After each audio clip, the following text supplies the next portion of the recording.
আচ্ছা, তাহলে আজকে আমরা তোমার হচ্ছে গিয়ে তোমার বইয়ের ময়মনসিংহ বোর্ড প্রশ্ন 4 2023 সালের এই প্রশ্নটা নিয়ে আমরা আজকে কাজ করব। তো এখানে আমাদেরকে একটা লজিক সার্কিট দেওয়া আছে আর একটা হচ্ছে কি ট্রুথ টেবিল দেওয়া আছে।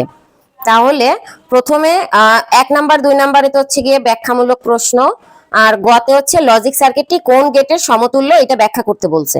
এখন লজিক সার্কিটটি কোন গেট আছে সেটাকে সরলীকরণ রূপে আমাদেরকে বের করতে হবে, এটার যে মেইন গেটটা বের হয় সেটা। তো আমরা প্রথমে এখানে সার্কিটটিকে একটু দেখি। আমাদের এ দেওয়া আছে একটা, বি দেওয়া আছে একটা, ঠিক আছে। আমরা বই মানে এখানে যেমন দেওয়া আছে সেইভাবে হচ্ছে গিয়ে সার্কিটটাকে এঁকে নিই আগে।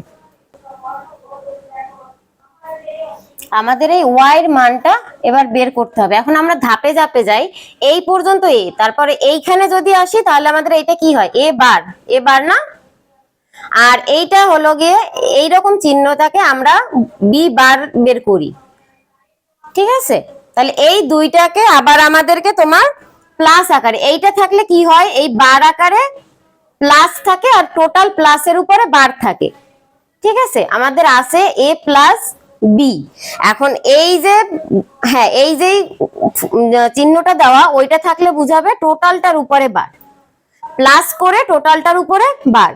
এবার আমাদেরকে এবার আছে শুধু এ আর বি, এইখানে এ এইটা বি, তাহলে আমাদের এইটা হবে কি এ প্লাস বি টোটালটার উপরে বার। এবার আছে এই দুইটাকে একসাথে নিয়ে প্লাস দিয়ে হোল বার, ঠিক আছে। তাহলে আমাদের এখানে বেরোবে কি এই উপরের মানটা এ প্লাস বি বার, তারপরে হচ্ছে গিয়ে এ প্লাস বি টোটালটার উপরে বার। এবার আছে এই যে চিহ্নটার কারণে আমাদের এবার এই পুরো সমীকরণটার উপরে বার।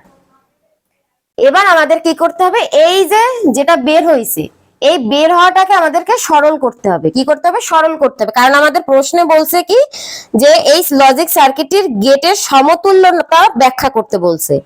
যদি আমাদের এই গেটটাকে এখন আমরা ওয়াই বিবেচনা করি, ধরো এইটা ইকুয়াল টু ওয়াই যেভাবে আমাদের দেওয়া আছে, এবার আমাদেরকে এইটাকে যদি আমরা ভাঙি, আমরা জানি এই বারগুলোকে ভাঙলে পরে প্লাস থাকলে হয় গুণ, আর যদি তোমার গুণ থাকে তাহলে হয় প্লাস। তাহলে আমরা প্রথম বারটাকে আগে ভাঙি, ঠিক আছে।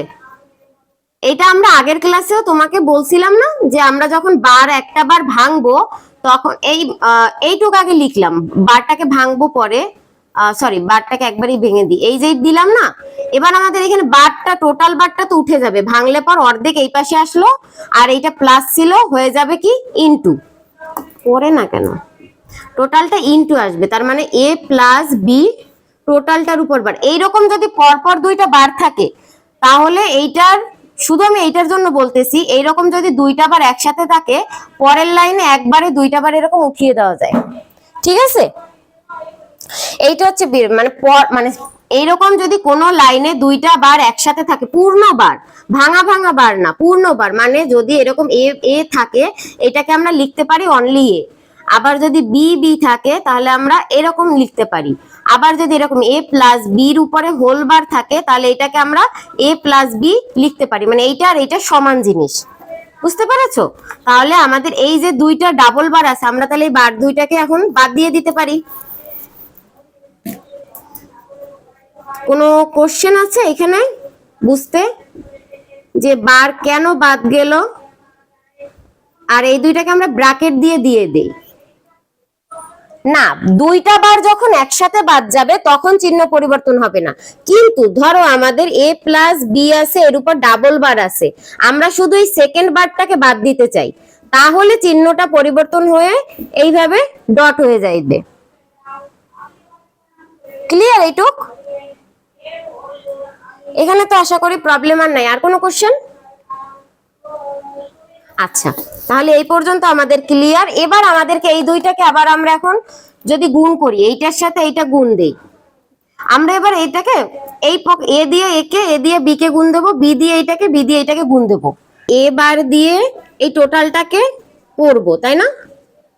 এইটা আমাদের মোটিভ। এবার আবার এই প্লাস দিয়ে বি বার দিয়ে এই টোটালটাকে, B bar A plus B. তাহলে এখন আলাদাভাবে এই দুটাকে গুণ করো, এবার বি ঠিক আছে, একবার এইটাকে নিয়েই টোটালটাকে নেব গুণের নিয়মে, এইটাকে দিয়ে আবার এই টোটালটাকে গুণ করব। ধরো তোমাদের এইখানে থাকলো, আমি এই সি দিয়েই বুঝাই, সি আর এ আছে আর এইখানে আছে বি আর ডি, তাহলে আমরা সির সাথে একবার বি প্লাস ডি কে গুণ করব, এটা হচ্ছে অঙ্কের বাইরের পার্ট, ঠিক আছে। আবার এই সূত্রের মানে অঙ্কের প্লাসের জন্য এ থেকে আবার এই বি প্লাস ডি কে করব, তাহলে এখানে হবে কি বি সিবি প্লাস সিডি, আর এই প্লাস রইলো এ বি আর প্লাস আছে তাই প্লাস এডি। এটা হচ্ছে এক ধরনের, এটা হচ্ছে তোমাদের গুণ, সরাসরি গুণ আর কি, বুঝছো। এরকম যদি কোন একটা, আবার তুমি চাইলে এইটা দিয়েও এইটারে গুণ করতে পারো, মানে এই পক্ষ দিয়েও এই পক্ষকে গুণ করা যাবে বা এই পক্ষ দিয়েও এই টোটালটাকে গুণ করতে হবে, মানে যে কোনো একটাকে নিয়ে অপরটা টোটালটার সাথে গুণ করতে হবে। ডাউট আছে? আচ্ছা, তাহলে আমার এই লাইনটার এইটার গুণ করলে কি হবে, B bar A plus B bar B, one না, বি বার বি, মান পরে বসতেছে। আর যদি বসাইতে চাও একবারে, তাহলে এই দুই লাইন গ্যাপ দিয়েই শুধুমাত্র এইটাকে বসাই দিতে পারবা। এটা তখন পারবা যখন তোমার করতে করতে এই জিনিসটা আয়ত্ত হয়ে যাবে তোমার। যদি এ বার এ থাকতো তাইলে ওয়ান, আর এ ইন্টু এ থাকলে জিরো, জিরো জিরো, এটার মান হবে জিরো, ঠিক আছে। জিরো ইন্টু থাকলে জিরো আর প্লাস থাকলে ওয়ান। এই মানটা খাতার পাশে লিখে নিও যে যখন কোনো কিছু এরকম ইনটু অবস্থায় থাকবে সেম জিনিস তখন হবে জিরো, আর প্লাস অবস্থায় থাকলে ওয়ান। এইটুকু একটু সংশোধন করে নাও। তাহলে এইটার মান জিরো, এটার মানও জিরো, সেম সেম জিনিসের উপর বার আছে, ইনটু অবস্থায় আছে, তার মানে আমরা জিরো দিলাম। আর তাহলে থাকে কি A bar B plus B bar A. এখন এইটা দেখো, আমাদের একটা সূত্র ছিল তোমার মানে নর গেটের যে একটা সূত্র ছিল, মানে এই যে সে এ এবং বি, তারপরে এইখানে যেটা থাকে সেইটার বার আর এ থাকলে আমরা এই চিহ্নটা দিয়ে লিখতে পারি এ আর বি। এটা আমাদের, হ্যাঁ, এ এক্সর বির যে সূত্রটা ছিল সেইটা। তুমি চাইলে এই লাইনটাকে ঘুরিয়েও লিখতে পারো, মানে এ বি আর এটাকে প্রথমে দিয়ে, মানে এখানে আরেকটা লাইন লিখতে পারো যে A B plus A dot B bar, এভাবেও লিখতে পারবো। সরাসরি এই লাইনের পরও এই লাইন লিখতে পারো, ঠিক আছে।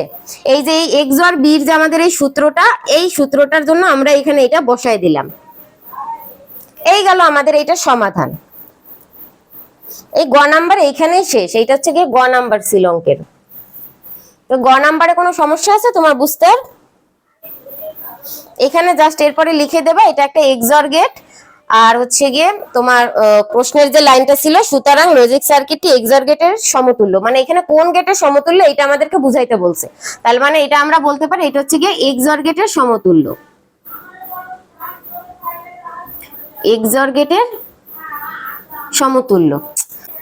এরপরে আমাদের যে ঘ নাম্বার আছে, ঘ নাম্বারের দ্বিতীয় যে চিত্রটা আছে ট্রুথ টেবিল, ট্রুথ টেবিলে আমাদের বলছে কি শুধুমাত্র নর গেট, নর গেট দ্বারা ট্রুথ টেবিলটা, মানে হচ্ছে কি 2 নাম্বার যে চিত্র আছে নর গেট দ্বারা চিত্র নাম্বার 2 কে বাস্তবায়ন করা সম্ভব কিনা সেটা দেখতে বলছে। এখন চিত্র নাম্বার 2 তে তো আমরা জানি না সমীকরণটা কি আসতেছে, তাহলে আমরা এটা সমীকরণটা নিয়ে নেই আগে। আমরা সরাসরি তো নর গেটে যাইতে পারবো না, তো আমাদের ন্যান্ড গেটটা দিয়ে নর গেটে যাইতে হবে, ঠিক আছে। এই সমীকরণের এই পি আর কিউ কে ইউজ করে আমরা ন্যান্ড গেটের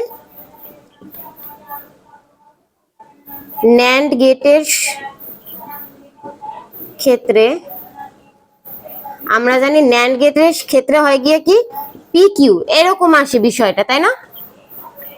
ডি মর্গানের সমীকরণ, মানে সরি ন্যান্ড গেট থেকে আমাদের এইটা আসে।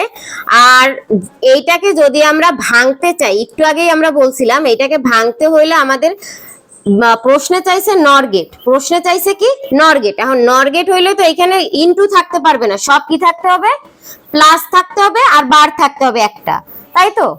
এই টোটালটাকে যদি আমরা ভাঙি, এই বারটাকে ভেঙে আমরা প্লাস দিলাম, আবার এখানে কারণ আমরা জানি ডি মর্গানের সূত্রের ক্ষেত্রে যদি এরকম বার দেওয়া থাকে সেটাকে যদি আমরা ভাঙতে যাই তাহলে ইনটু ইনটুটা প্লাস হয়ে যায়, ইনটু ইনটুটা কি হয়ে যায়, ইনটু থাকলে প্লাস আর প্লাস থাকলে ইনটু।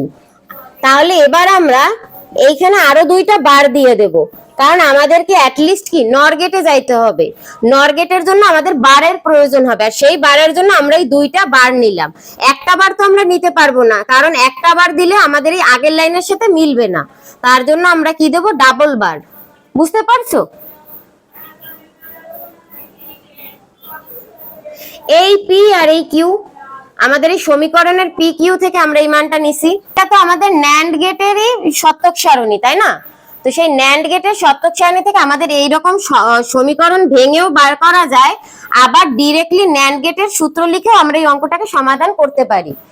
আমাদের ওইটা করলে অঙ্কটা অনেক বড় হয়ে যাবে। যদি ন্যান্ড, এই সত্যক সারণীটা হচ্ছে কিসের, ন্যান্ড গেটের,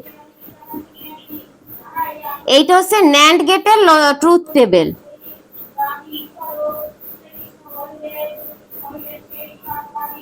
truth table of NAND gate, ঠিক আছে? তো আমরা অত না ভেঙে, বিস্তারিত না ভেঙে ডিরেক্টলি এইটা যেহেতু ন্যান্ড গেটের ট্রুথ টেবিল, তাই এইটার মানটা আমাদের অ্যাটলিস্ট হলো পি কিউ বার। বুঝতে পেরেছো? লিখতে পারে এখানে সত্যক সারণী থেকে আমরা পাই ন্যান্ড গেটের ক্ষেত্রে সূত্রটা হচ্ছে পি কিউ, ঠিক আছে? এভাবে লিখলেও তোমার হচ্ছে ফুল মার্ক পাবা, কারণ তুমি উল্লেখ করে দিছো এই সমীকরণটা তোমরা কোন জায়গা দিয়ে পাইছো, ন্যান্ড গেট থেকে। বুঝতে পারছো? এখন তোমাকে আমি বলি, এই বারটাই তো তোমার হচ্ছে গিয়ে ন্যান্ড গেটে। ন্যান্ড গেট কি, নর, আর ন্যান্ড গেটটা কি, এইটা আমাদের ন্যান্ড গেট না? এইভাবে দিলে আমাদের ন্যান্ড গেট না? পি কে যদি আমরা এইভাবে দিই, এটা ন্যান্ড গেট না? ন্যান্ড গেট দিতে হলে আমাদের তো উপরে একটা বার লাগবে, নর বলো ন্যান্ড বলো, মানে যেগুলার শেষেই তোমার মানে এই টাইপের অঙ্কগুলোর ক্ষেত্রে তো আমাদের বার আসে। এই মেইন জিনিসটা হচ্ছে পি কিউ বার, মানে এইখানে আর equal to P Q bar. Clear? আমাদের এইখানে আগে পি কিউ গুণ করে বের করে তারপর সেই মানটাকে উল্টে দিলে এই মানগুলো আসছে। আমরা যখন পি কিউর মান বের করব তখন হবে 0 0 0 আর 1, আর এইটাই যখন আমরা বার দিব পি কিউ বার তখন হবে 1 1 1 আর 0। মেইনলি 0 0 তে 0, 0 1 এ 0, 1 0 তে 0 আর 1 1 এ 1। এইটা আমাদের কি গুণের ক্ষেত্রে আসে, তাই না? তো গুণের ক্ষেত্রে যদি এইটা আসে তো এইটাকে উল্টায়ে দিলে আমরা এই মানটা পাই, কারণ আমরা জানি কোনো কিছুর উপর যদি বার দেওয়া হয়, মানে এই দেখো পির মান যদি 0 1 0 1 হয়, এইটার উপরে বার দিলে মানটা চেঞ্জ হয়ে যায় কি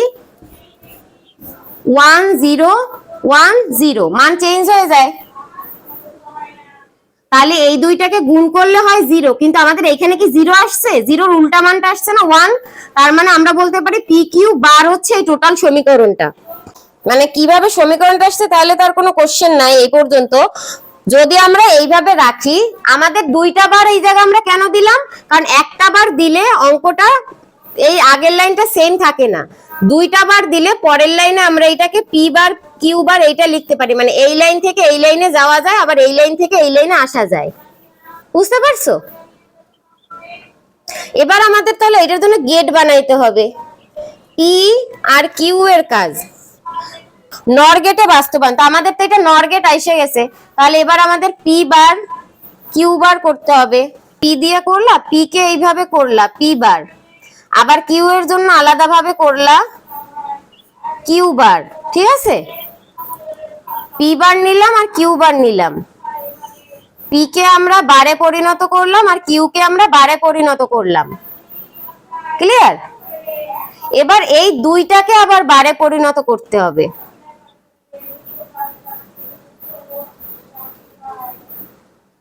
পি বার প্লাস কিউ বারের উপরে বার, এবার এইটাকে আবার বারে নিতে হবে, দুইবার করতে হবে, কারণ আমাদের এখানে কয়টা বার ছিল, একটা দুইটা, তো আমাদের একটা বার আসছে, আরো একবার যদি এইটাকে আমরা করি সেক্ষেত্রে আমাদের ডাবল বারটা চলে আসবে। পি বার প্লাস কিউ বারের উপরে বার, এইটা মেইন, আর এই 0 মানে বারের জন্য আবার আমাদের একটা বার আসলো, P bar plus Q bar উপরে বার, আবার এটার জন্য বার। এইটা কি বুঝতে পারছো? আর কোনো কোশ্চেন আছে এটার ক্ষেত্রে? ক্লিয়ার হয়ে গেছে। তারপরে যদি কারো কোনো জায়গায় সমস্যা থাকে আর তোমরা যদি হ্যান্ড নোটের প্রয়োজন হয় সেক্ষেত্রে আমার কন্টাক্ট নাম্বার, যেটা আমার ডেসক্রিপশন বক্সে পেয়ে যাবে, বা আমার ইউটিউবের যে বায়ো আছে সেই বায়োতে তোমরা পেয়ে যাবে। তো আজকের মতো এখানেই বিদায় নিচ্ছি, দেখা হবে পরবর্তী ক্লাসে। আর আমি অনার্স ফাইনাল ইয়ার থেকে, ফার্স্ট ইয়ার থেকে ফাইনাল ইয়ার এবং এইচএসসি এসএসসির যে সায়েন্সের ক্লাসগুলো এবং ম্যাথের যে ক্লাসগুলো এবং আইসিটি এই ক্লাসগুলো নিয়ে থাকি। তো তোমরা যদি সেইগুলোর অনলাইন ক্লাসে ভর্তি হতে চাও তাহলে অবশ্যই আমার ডেসক্রিপশন বক্সে দেওয়া নাম্বারে যোগাযোগ করতে হবে। আর সবার জন্য বেস্ট অফ লাক, যারাই এইচএসসি পরীক্ষা দিচ্ছ, যে সালেই আমার এই ভিডিওটা তোমাদের কাজে আসতেছে, তোমাদের সবার জন্য আমি বেস্ট অফ লাক দিচ্ছি। আর সবাই যেন ভালো রেজাল্ট করো এই প্রার্থনা করছি। তো ভালো থেকো।